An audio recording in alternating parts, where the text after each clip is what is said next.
继续来看是这个日月潭万人引渡，这个礼拜日要来举办，因为之前有人伫日月潭掠到1米外长的大尾鱼虎，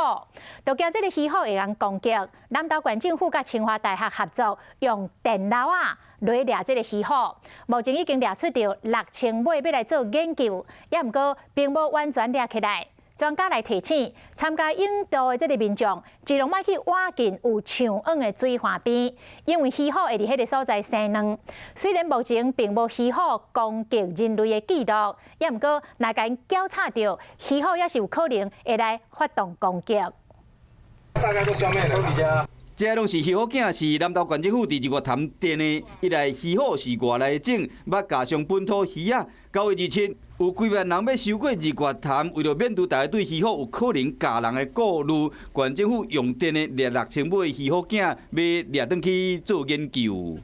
执行的一个计划的热点哈，比较靠近玄光市或者是月潭的这个区域。 电的个毋是日月潭内面所有的鱼虎，目前虽然讲鱼虎无咬人的记录，因为每年9月到10月是鱼虎的生产期，因的攻击性会搁较强，因一般拢觅伫较暗的水岸边，也是码头骹生卵，老人挖金嘛有可能会感。猎捕野生动物的时候，禁止用电戏法，或者是所谓的毒鱼、炸鱼，那基本上这个都涉及到刑责的。 电鱼虎是县政府为了要处理外来种的做法，所以讲提醒一般民众袂使伫日月潭电鱼啊、头鱼啊是蹦鱼啊，